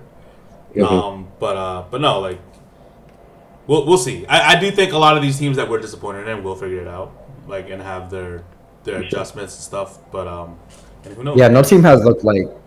I can't say there have been teams that like genuinely look bad, Yeah. but they weren't personal disappointments for me 100%. because They were expected. I was expecting it. Like one of the ones that like a team that I guess could be put under disappointing is just like the Heat. Like I already wasn't very high on them because I knew they're never built for the regular season for one. But they've just looked bad. But yeah, they just look bad. So I'm like, they are 2-4 at the moment, and they don't look like they're the team that Listen, just made man. that crazy ass playoff run. Listen, man, they cashed their souls. All right? The devil magic is run out. You can only have so many undrafted runs, man. I fucking pray that their run is over. I'm praying on their downfall. I don't care. Call me a hater. I'm a fucking hater. I don't care. It is. They just pull out of their ass every time. Actually, though. But I mean, they look very uninspiring to me. I think as a consensus, the three of us had them pretty much either at the play-in or like. Dude, I think Nathan had them pretty high. Nathan had them high. You had them 6, right? Heat? Something like Oh that. yeah, I think I had them 5 or 6. Yeah. Yeah, I was like, dude, they might be like. I think I 9. had them. Yeah, I had them like 7, 8, or 9 around there. But but for the most part, man, like they have the talent. I think Hero has played really well this year. Yeah. But Bucket, bro. Jimmy Buckets has been playing really subpar. Hey, maybe the age just caught up to him. Who knows? 35, bro. Hey, time, know. father time undefeated. That's all I'm saying. And I mean, he's the kind of player that it would make sense. Yeah. That it takes a toll because he's a very like bruiser-ish esque player. Yeah. A lot of contact when he plays and all that kind of stuff. So, Yep. and I mean, he just went to the finals, so Yep. it's not like he had a longer off season than anyone else. Yep. So it doesn't surprise me if minutes are Yeah. taxing on his body a little bit. Yeah. But yeah, they're just very uninspiring to me. Agreed. And like, I know we talked a little bit about the Knicks. Honestly, I did have the Knicks as a real disappointing team because I think that there isn't anything that you can point out as an excuse other than the efficiency from both of their stars. Like, yeah, wait, here it is. Like Jalen Brunson just dropped 45, which is dope. Yeah. But he has been inefficient as well. Julius Randle has been like pure ass. That's my excuse. That's my excuse, bro. Not being Come on, man. like They have been actually ass, yeah. disappointing. Yeah. So like for that, it's just level of play. Like I said, like the Cavs, they've had good individual play from their stars, but they just haven't had their stars together. But the Knicks have been healthy, They and they have, have yeah. they still have the deep ass team that they had during the playoff, plus more. Like Dante DiVincenzo signed with the team, and he's looking good. Josh Hart. But their stars just they're not efficient right now. Both of them. Like maybe Brunson's efficiency numbers may have changed a little bit after his That most 40 recent point. game. But before that, bro, I'm pretty sure he was like under 30% too. Like maybe teetering a little over 30. And their half court offense was just horrible. There's just no spacing on that team. Yeah. So for a team that I was pretty high on, like I thought they were gonna be solidified like fourth. Yeah. I had them solidified in the playoffs, I think. Yeah, I thought that, and I mean, obviously there's a lot of time, but it doesn't look really good at all. And there actually seems to be like problems with the offense / like problems with the shot making of the stars, or their stars right now. I honestly do think what it comes down to is like Randall has been so bad, and who's your number 2 option? Suedo number 1 option, if we're being honest. Because like they kind of flip flop. Obviously, we all think Brunson's the clear number 1 on that team, but like Randall really doesn't that role, and he thinks he's the one. You know what I mean? So Yeah. him being so bad, like if your top player is playing that bad, I'd be hard pressed to see if you win at all. Do you know what I mean? So yeah, no. The thing is, there's no clear indication that he will get to that point. Yeah. Because I mean, we've seen really good seasons from him, and we've seen bad or really bad seasons from him. We were talking to this prior to the episode. Like, we have not seen a star, and he's a star player. He's an all-star player. He has been an all-star. Like, and all-NBA. So, like, we've never seen a star player have a good season and then a bad season and then like just flip flop every year like this. I cannot recall a player like this ever. Yeah, no, Like- it's crazy. It is crazy. But yeah, man. I don't know if you want to touch on that, Nathan. I know you got the New York ties. I do, bro. I was really high on them. I ain't gonna lie. But Julius Randle has definitely disappointed. Man, I have this dude in fantasy, so I see his stats every fucking night. Fuck. Man, let me tell you, Oh, that's rough. he's shooting 3 for 15. 11 points with 13 rebounds. Yeah, but like shit, like he could be like 4 turnovers.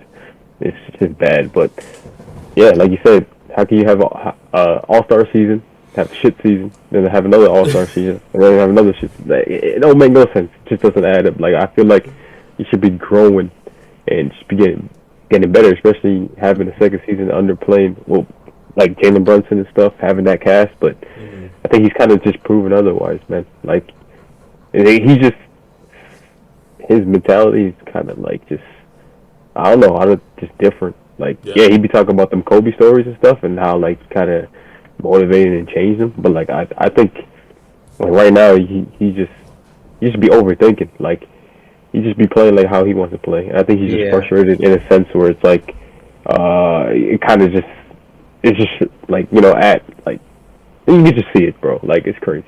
He's a confusing player for me, too. Like, I'm not too, invested into the Knicks and know a lot of stuff about it.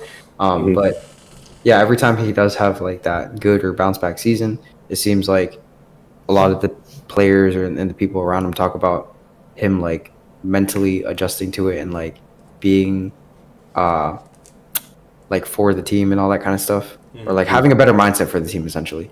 But then he gets into these periods, and then the other side of the fan base is calling him out and all that kind of stuff. And even I think there was a play. It might have been against the Bucks where he was like he took a 3 or something, or like a contested shot and missed it and just didn't get back on defense. Yep, that was and it was like a 1-point game. Yeah, with like 50 and then Dame got the and one. Yeah, and he just was walking back and didn't even defend. And I was like, and then you see like the fans calling him out on that, being like, oh, like no one, like he is never held accountable for this kind of stuff and blah blah blah blah blah. Yeah, and I'm like, I don't know what side of the Randall like is real or like the truth about how he is as a player or like plays for the team. But yeah, something as that is like glaringly bad. Yeah, like there are times where people like check out or like make questionable defensive plays and stuff like that. Like you're talking about like with Luka taking a 3 or a contested shot, you might not run back on defense. Yeah, but like 1-point game in like 50 seconds left is kind of crazy. Like that is insane. In a game you fought back to get into too. Like, they were down by a good amount. So something like that is very, very tough to see. And you know what? And it just could be the type of players, because not everybody can play in a big market. Because when you play in a big market, it comes with the scrutiny, right? Like you play in LA, you play in Boston, you play in New York. Like even if New York's not a good team, they're a big market. So not everybody can handle that. So maybe he's just not a big market player.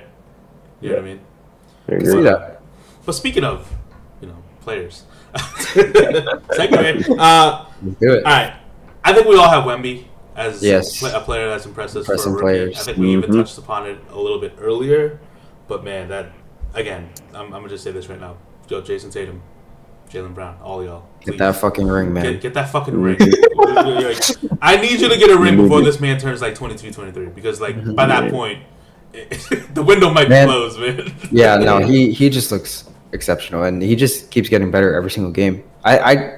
He's very interesting. Like I don't think of I don't know, like there's really no comparison. This is getting into my philosophical bag, but I don't throw the word around genius.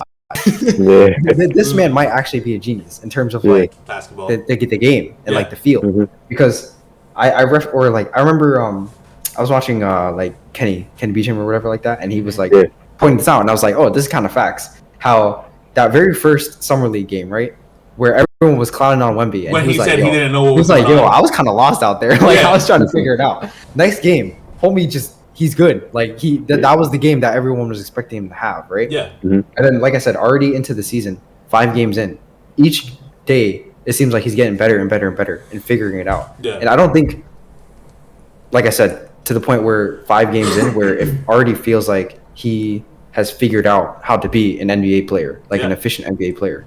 And there's still like more to figure out, like you were saying, Mhm. with figuring out how to win a championship and the Spurs as an overall team. Yeah. But him as a player, it already feels like he Yeah. gets the grasp of it, which is like insane to feel like. I think that's So- I think that's a testament to like when you see something like that from a player, I think it just highlights their work ethic, and that's the Yeah. scary part, right? Because he's obviously going to put in the work. Like like right now, he's like really skinny, but he's figuring it out. Yo, the minute this dude puts on some muscle, and then like figures out how to like run an offense through him, right? Because one thing talent has, like, and you see this with the higher level talents in the league. When you come into the league, the one thing that translates is getting buckets, right? Once you figure out how to do it within the flow of an offense, that's when you get truly unlocked, I feel. And that's where, Jason Tatum has kind of flourished recently. And then I think Luka's kind of learning how to figure that out without being a heliocentric player. But, like, the minute Wemby figures that shit out, bro. Oh, my God. And that's what I'm saying, where I feel like he is getting this shit faster than Than normal. normal, Yeah. which is Yeah. like, which is like Luka-esque. But I do think like Luka, like I said, like you're saying now, is starting to figure out in terms of the actual winning basketball. Mhm. But I just feel like Wemby already, I can see it happening even faster than that. Yeah. And we were looking at like fucking Luka being the prodigy. You know what I'm saying? Especially the system he's in. Yeah, Yeah. with, With the under support, pop and all yeah. that stuff. Yeah. So it's just like, bro, the sky's the limit with this dude. And that was like the best rookie game I've like witnessed In on recent my own. in recent memory. Yeah. Yeah, like I never watched rookie LeBron, so I don't know what he was doing in his like first few games and stuff like that. Yeah. But Wemby legitimately was like the best player with Devin Booker and KD on the court. Oh, yeah. Like That's that is crazy. insane. That is fucking crazy. hmm But yeah, I mean, I just saw a post, I think, the other night, two nights ago, like saying Luka and Wemby are just different because they're, the international players. It was just a video of the crowd like going crazy. Slovenia, I seen that, Yeah. Oh. Yo, I think that's fire. Saw I mean, that shit. European crowds are legit like different. Yeah. Yeah. They But are. that's just true, bro. They. I think Wemby's just built for it, man. Like Yeah. he's dealt with that like his whole professional playing career, playing overseas. So coming to the NBA, like I wouldn't say like we're as like the fans aren't as crazy, and Yeah. it's kind of Yeah, more like controlled. So it's like whatever. But like the tennis thing, arenas, like when you come to when you go to TD Garden, like the energy's different. But like Yeah. he hasn't played in that type of like when he comes here, he'll feel that. But I still don't think it testifies to how crazy it'd be Yeah. like overseas. I do. But yeah. That's a good point, though. Like, I think a big reason why you see guys like Luka, we're talking about generational talents here, right? Obviously, Yeah. like with Luka and Wemby here, they grow up playing against pros, No, absolutely. right? And then you look at the U.S. talent. Like, if we're being honest here, right? Talent is not made equal. Whether it's in AAU, whether it's in high school, whether it's in college, right? You always have those teams where you just shit on people because maybe they shouldn't be there, at least at your level. But Yeah. when you're playing against grown men that have played professionally for years, that builds your character, that builds your IQ of the game and your feel for the game, right? And in Europe, I think Luka's been playing since he was 13 years old in pro leagues. Basically. I think He Wemby was, was he in was the same signed boat. since 13. Yeah, and Wemby was in the same boat. He's like 13, 14 years old playing against grown men. You know what I Yeah. mean? Yeah. And then obviously he played in the G League last year. But even then, those are pro players, pro level Yeah. players. That I think are, the G been League around. stuff will. I think people are gonna understand that is a legitimate route and It is. the benefits of it, because we also talk about how so many youngins are like playing so much basketball Yep. that eventually like it catches up to them in Yep. the league. And it's like you said, half of it is meaningless basketball. Yeah. AAU, you're running up and down the courts just getting reps in and Playing like like 5 games a day. just show Yeah. like 5 games a day and just doing your thing. And you may win a tourney, but Yeah. that's whatever. But players like Wemby and Luka, one, they're not playing like 80 plus games in any European league, but also they're playing against grown men, ex NBA players, right? Good, obviously European prospects and stuff like that. Yep. So I definitely see the route of the G League being more pushed for Yeah. these younger players like Yeah. the Scoot Hendersons of the world and stuff like that, who were in the G League instead of going to college Right. and then playing against some kind of pros. Mhm. and then being much more Yeah. filled out for It's- when they it's- come into the NBA. It's truly that iron sharpens iron thing because Mm-hmm. like before, in the older like era, players would play 3 to 4 years in college, and now it's kind of like one and done. And then Yep. with obviously exceptions like LeBron, KG, these guys come in and they dominate out of high school. That's very few and far in between. But I do think, like you were saying, just going to the professional route. And yo, shout out to Brandon Jennings, first guy to do it, right? But like these guys getting that high level experience. Yep. You know, it's give or take. It's give and take, really. Like I really do think though, like yo, if you're just a regular prospect, don't do that. Because like go to college, get your free education. Because only like only 2% of these people make it to the NBA. Yeah, I mean, it really real, depends you know? because there have been a good amount of like G League Ignite Yeah. players already, like Kaminga, Mhm. obviously like Scoot and stuff like that. So Right. they don't, and like Marshawn Beauchamp, I think is another one. Dyson Daniels, Mhm. they were all like in the G League Ignite. They all had like unique routes and Yeah. different reasons for going there, I think. But it definitely is a serviceable pipeline at this point. It is. They were for sure like regarded highly. Like we're not seeing Austin Reeves or something like that go to the G League, exactly. or like Austin Reeves mold of player, Yeah. because he's not like a super high potential player off rip. He's just Right. a glue guy. We're not Exactly. seeing those kind of guys going to the G League because Yeah, you're gonna- that is a whole different story. 100%. But yeah. Yeah, Chet definitely. Wemby definitely. I was gonna say Wemby. Chet. Dude, Chet was my Off next of- guy on the list. Yeah, I was gonna say off of Wemby, Jesus. Chet is definitely in there too. Chet is that dude, bro. Chet is Because that I mean, dude. bro. he's like, he's very reminiscent of Wemby. He has It's just the same like so build, funny yeah. to see them both at the same time, excelling at the same time, and Yeah. it's like the new mold of like top tier players Yeah. already. Like this is like this is what is gonna be the new mold. Tall motherfuckers with a handle. So it's crazy, but yeah, like he was easily on my impress list, and Yeah. I think Chet definitely is less explosive offensively, but either just as much or more impactful, at least on the number side of things, Mhm. on the defensive end, in terms of like Agreed. getting the actual stocks. I think Yeah. Yeah. I think Wemby is great as a deterrence right now. Like he could get just as much blocks or steals or anything like that as Chet, but I think teams are not shooting as much just on him. While like Yeah. Chet Mhm. is definitely still getting a lot of the blocks and the steals and stuff like that, and we're not seeing as much of an offensive explosion or offensive explosions as we have from Wemby. Mhm. But he's kind of just doing his job. Yeah. He's efficient from the field offensively, and I feel like he could do more. I think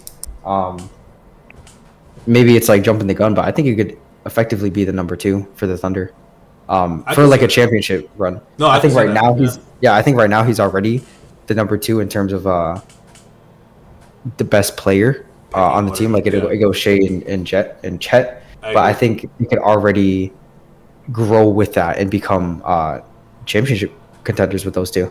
I can see that.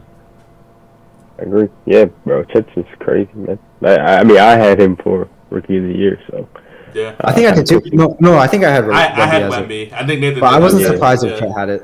Yeah. yeah. Nah, I'm definitely pushing for that. I think he's just doing what he got to do, man. Like the offensive side, when you're playing with 2 facilitators and a superstar like Shea, and then you got Josh Giddey, and then you just got really good serviceable other role players that would just make the game easier for him. I don't think he's gonna have to hunt and for his shots like that. He's just gonna get and like whatever is given to him. You know what I mean? Like so, the open shots and all that.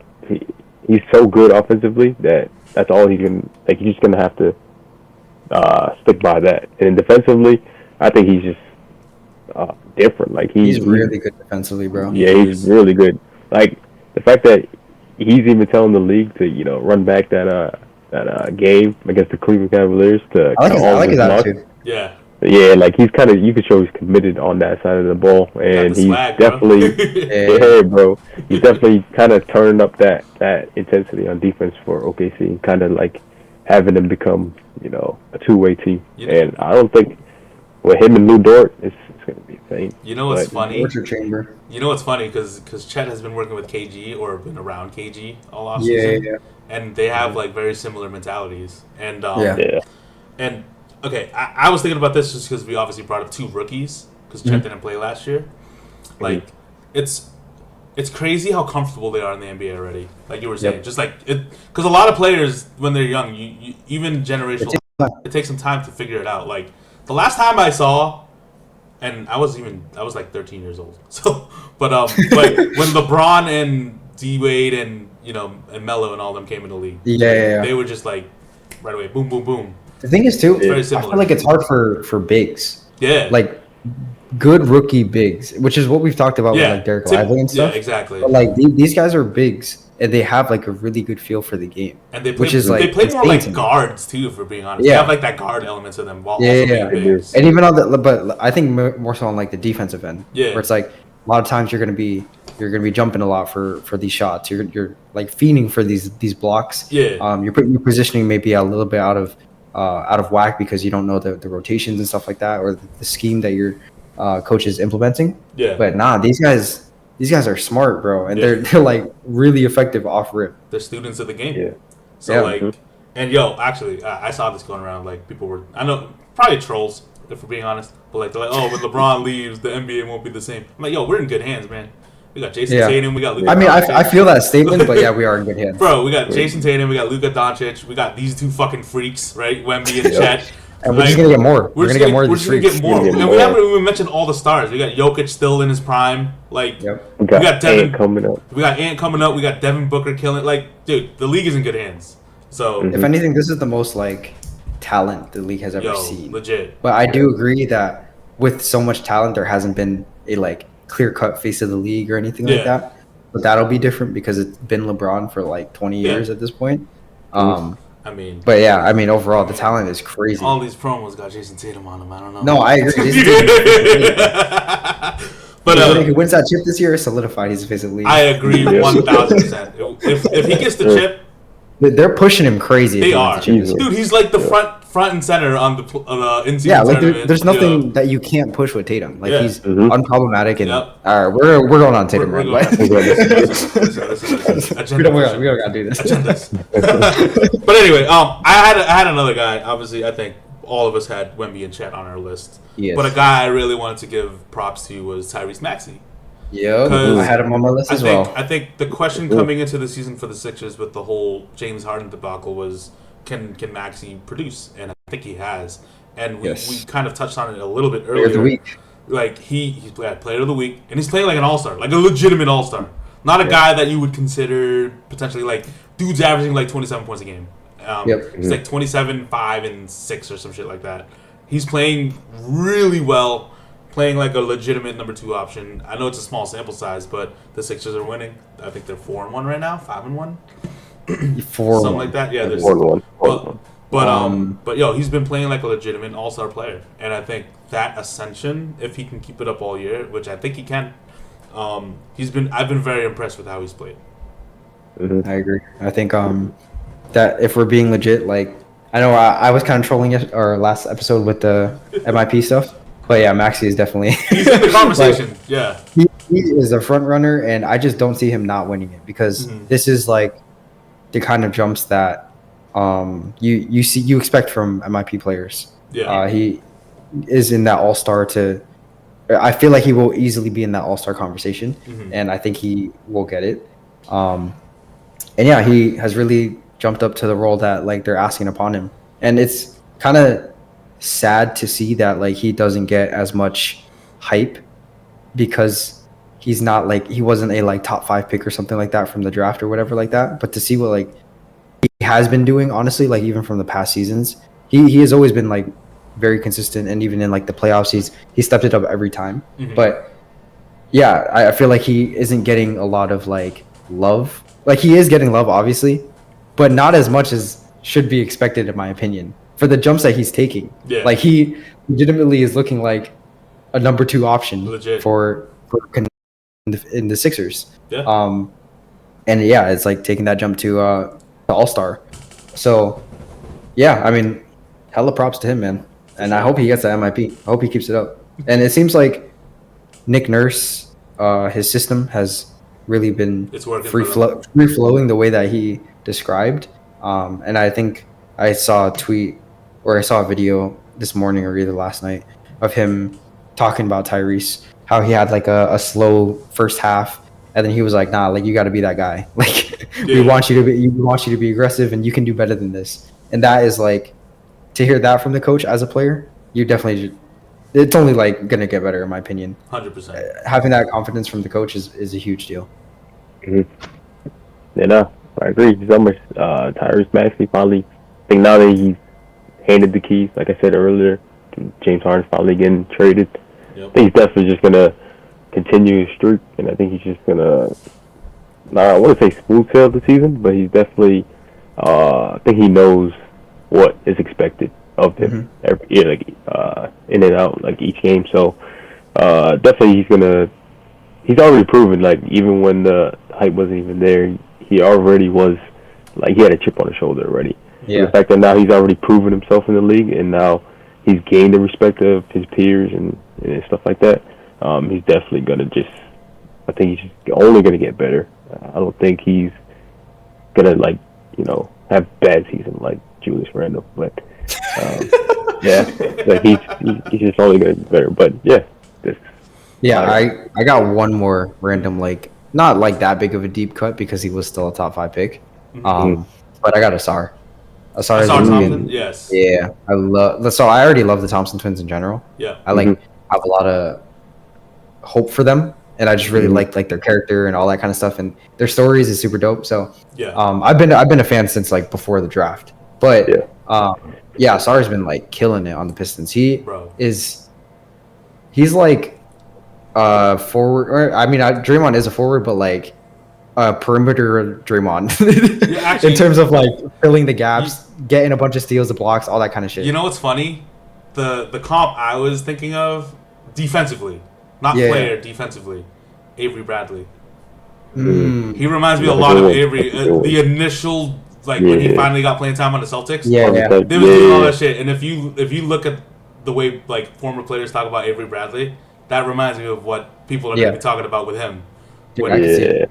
Yo, like he's a fucking dog on defense. Yeah. The only reason why I say the Draymond thing is because of like his connecting and like glue piece idea, and the fact that like he has the vision to produce like some sort of playmaking. Yeah, in that kind of regards. Like I think at his peak he won't ever be a 20-point per game player and like filling the stat sheet in terms of rebounds and assists and steals and blocks and stuff like that. But I think he could easily average like double-digit points and then fill out all of those other things. Oh, he's going to be that point of attack defender. He's going to be like that winning. He's going to be that player that impacts winning that people don't realize. 100%, yeah. Which is why I'm like, yo, that's my favorite kind of mold. But also, like, I do think a lot of people will like him or like be fans of him because of his ultra like athleticism. Yeah. Like it is just so much fun to watch him, even on the defensive end, because of how like crazy he's like moving, and then on the offensive end, he's just a highlight machine if he gets to that point.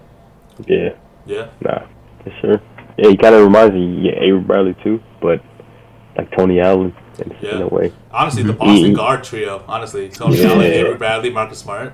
On the defensive end, like they're obviously different players, but he fits that mold. But I mean, offensively, it's definitely going to take time because shots not fully there. I mean, he's kind of like struggling, but over time, he's definitely gonna get better. I think he's gonna work. He'll definitely be working on it and just master that. But, actually, speaking of the Detroit team, that Detroit team looks really good, man. It does. I think not a lot of people are talking about them, but that core they have, Cade, Jaden Ivey, Asar, Jalen Duren has been. Dude, Jalen Duren was looking like prime Dwight, man. Yo, actually, though, he's built like him too. That's the thing. He really is. Like, and he's 19. He's still only 19. He's 19, bro.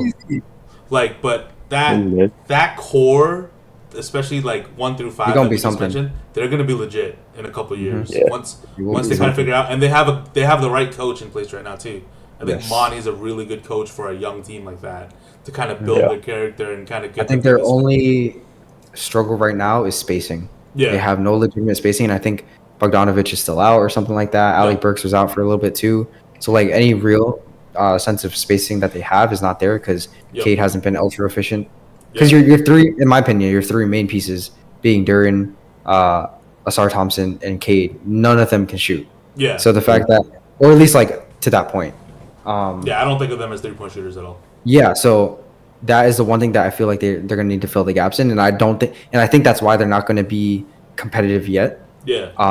or like even play in competitive yet. But if they figure that out, damn, they gonna be dangerous, bro. Bro, even if they them specifically don't figure it out, if they get the pieces around them. No, exactly. I meant like management. If management figures it out, Yeah. but if they themselves figure it out, oh my goodness, Asar or Amin with a 3-point shoot, oh Dude, my goodness, but- the league is in trouble, bro. Yeah. But even now, like the fucking foundation they have, like defensively, you have Asar and Jalen Duran. Like, Yep. holy Crazy. fuck, dude. And then you got Cade running the offense. He looks really good as a point guard. Yeah. Like, obviously, I feel like there's so many point guards that look like that coming into the league where they're like good at what they should be doing, but they just can't shoot.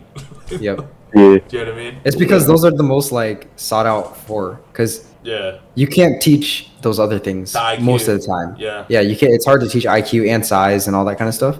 But you can You can hope that you land on teaching the guy the shot. Yeah, like Rondo. Rondo developed the mid range later on in his career, and it worked out well for him. Man, I don't know if you guys had any disappointment players. Low key, we kind of touched upon them, but We the kinda only one that did, yeah. the only one we didn't touch upon that I had on my list was Pascal. And I think he's had a super down season, and Scotty has basically taken the role that he has been. Barnes. Yeah. I I feel was like about to say that. Low key, Scotty should be in the impress. he should be in the impress Yeah, list. I was gonna Shout out, Yeah, shout out to yeah. Scotty. Shout out to Scotty. I forgot That's about been that. going But crazy. I'm gonna talk about them in tandem then, because yeah, Scotty has basically taken the role that Siakam has been for the last couple years. Yep. And it's hard to find where Siakam fits in that role or fits in that offense. Yep. They have definitely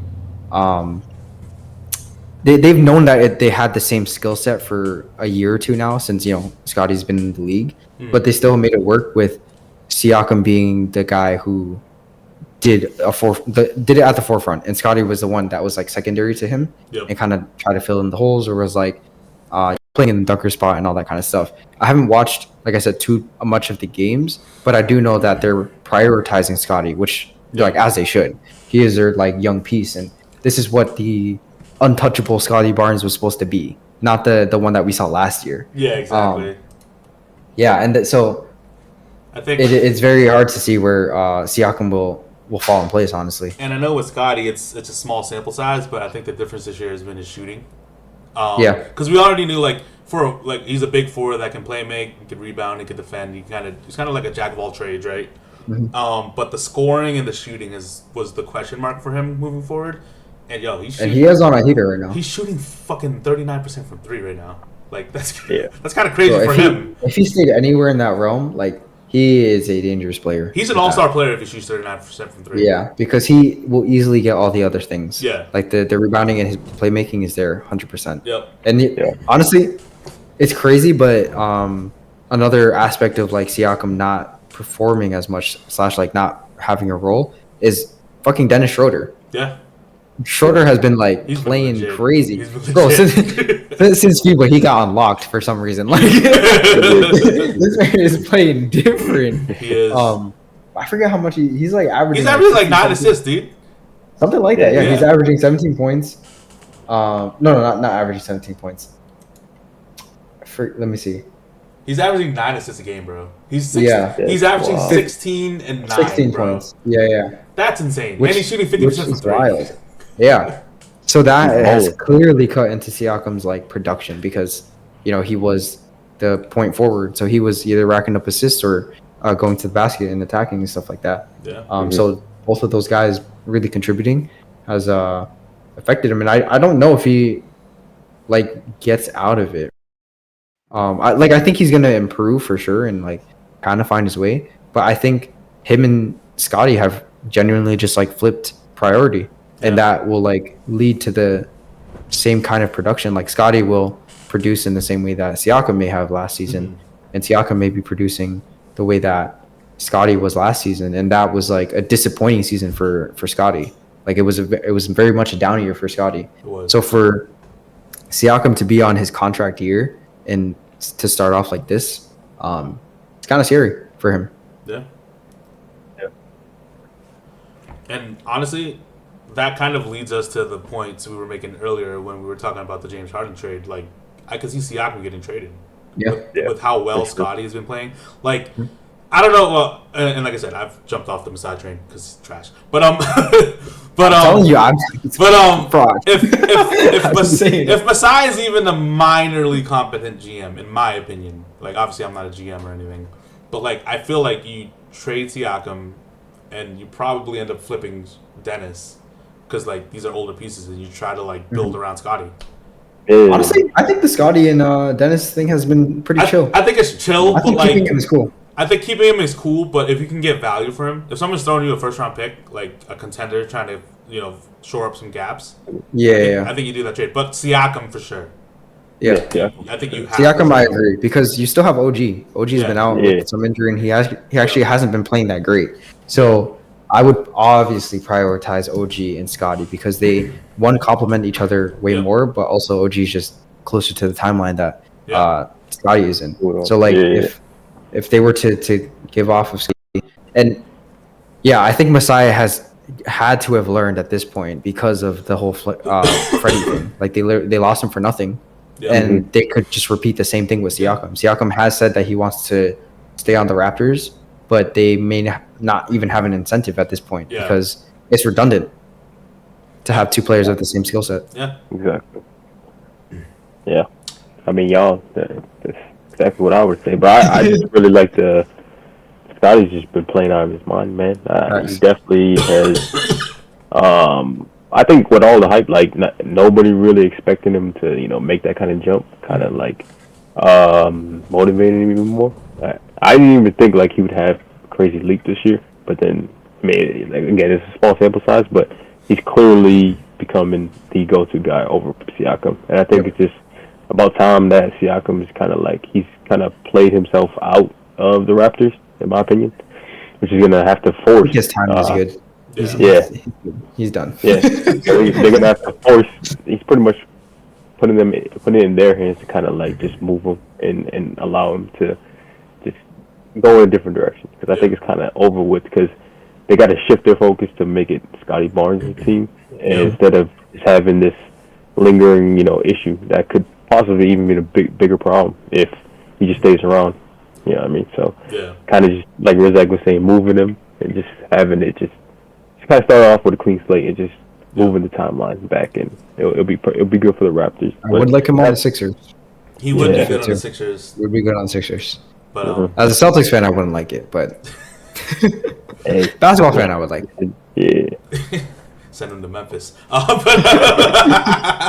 Hey, they need a forward. They do. They do need a forward. They do. They need a forward. But yeah, I mean, I think that's all we really had. I think Yeah, I think no real like clear-cut disappointing players Yeah, at that 100%. point right now. For we sure. we touched upon Randall, which may have been the only other one like significantly. Yeah. I think he's probably the truly disappointing player. Disappointing. To be Yeah. honest. Yeah. But no, I think moving forward, the season's exciting. I think there's a lot of parity, even though there's like, I do think there's a clear cut defined like top two teams, top two. Yep. Mhm.